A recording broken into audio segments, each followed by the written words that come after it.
What's up everyone, welcome back to the channel and welcome to another M2 competition video, and finally we're talking mods. And even though we're sitting outside, the first modification that we're about to do on the M2 competition is related to the interior. And in order to do that, we need an Alcantara steering wheel, some cool AutoTecknic paddle shifters, and an M Performance carbon fiber trim.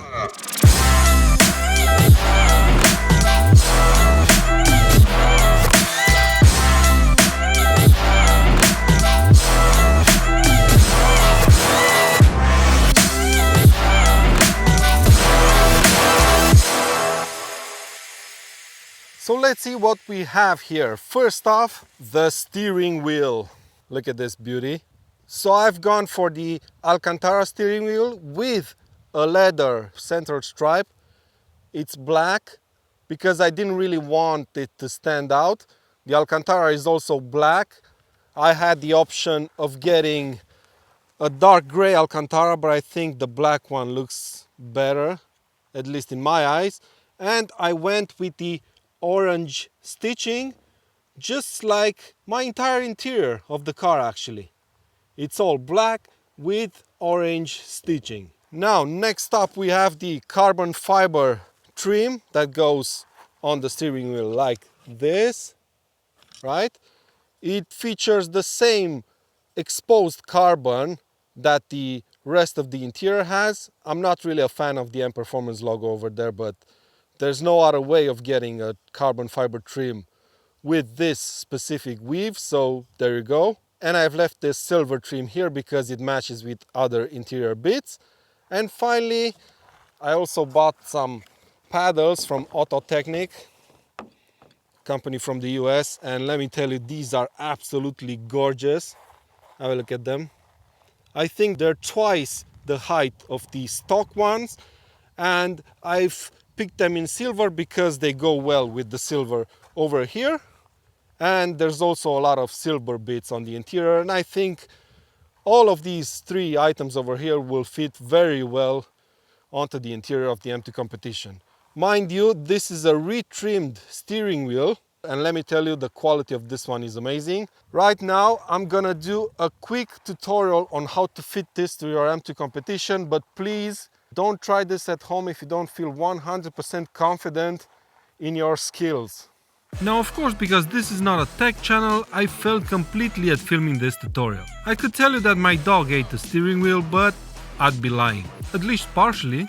The truth is that while doing this 20-minute job according to some people on the internet, I've started panicking 1 hour in and decided to scrap the recording and focus entirely on making sure I don't destroy the wires on my steering wheel. Everything went pretty smooth until I had to remove the paddle shifter assembly in order to move it to the new wheel. The connecting lines felt more like they were made from gum rather than plastic. That's how soft they are. So be careful, and the main takeaway is this: if something doesn't disconnect easily, do not force it. Simple as that. And finally, after reattaching the steering wheel, if you see any warning light on the dash, don't panic. Take a quick drive, and if you did everything correctly, they should go away by themselves. You can find 2 links below the like button for more detailed explanations on how to do what I just did from people who actually are good at this.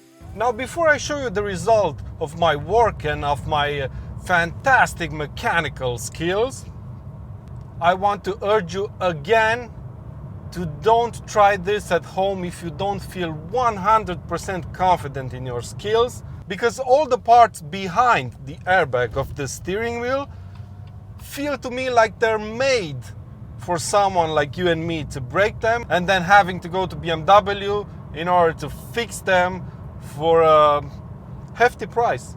Because if you break a clip or, for example, deattach a wire from somewhere, then you're basically screwed because you don't have a steering wheel on your car in order to drive to BMW so they can help you. So there you go. Now, on to the results.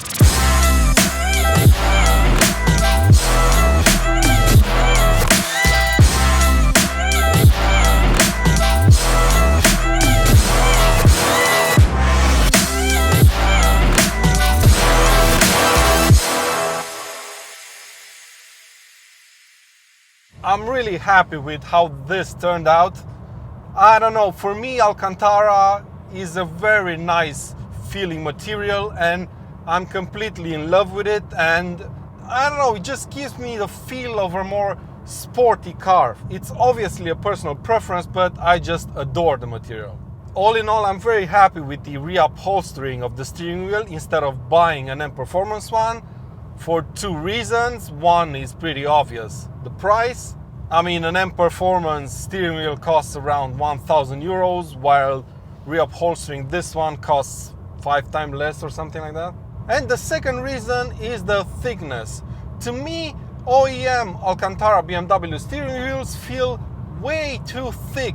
I've seen an M Performance one and I also tested the one in the M2 CS, and it's the same story. They're just too thick for my liking. And what the guys that helped me reupholster this steering wheel, and all other companies that do this, by the way, they basically take down the leather and replace it with Alcantara, and therefore you have the same exact thickness. So yeah, I'm very happy with the results, and I also love the fact that this fits very well with all the other materials around the interior of this car. But anyway, if you've watched my previous videos, you might be wondering, where's the exhaust, Paul? Well, I did say that the exhaust would be the first mod I would do to this car, but here's the story. After a few weeks of online research, all sorts of exhaust systems and solutions, I've basically decided I would like to go with the active AutoTecknic. I hope I pronounced this correctly, but probably I didn't. Equal length mid-pipe solution, because I think it completely transforms the way this car sounds, and well, it's my favorite by far. Not to mention, it only costs around 1,200 euros, which is 4 times less than the Akrapovic back box, and half the money a Remus or a Miltech back box would end up costing. So why didn't I buy it yet? Well, because that company is quite a small one and they hand build all of their exhausts. Pre-orders for the equal length mid-pipe for the M2 competition are supposed to start mid-November or something like that. So yeah, while I'm waiting for that, I've decided to upgrade certain bits here and there on the car, and I've actually ordered some carbon bits already for the exterior. So yeah, stay tuned for that, and hopefully I'll have an exhaust on this car by the end of the year. But that's been it for today's video, my friends. I really hope you've enjoyed it. Finally, I've started modifying this car, and it started off really well, if I do say so myself. Please give this video a thumbs up and make sure you're subscribed for plenty more videos to come. And until I see you next time, take good care of yourselves, and I'll see you around.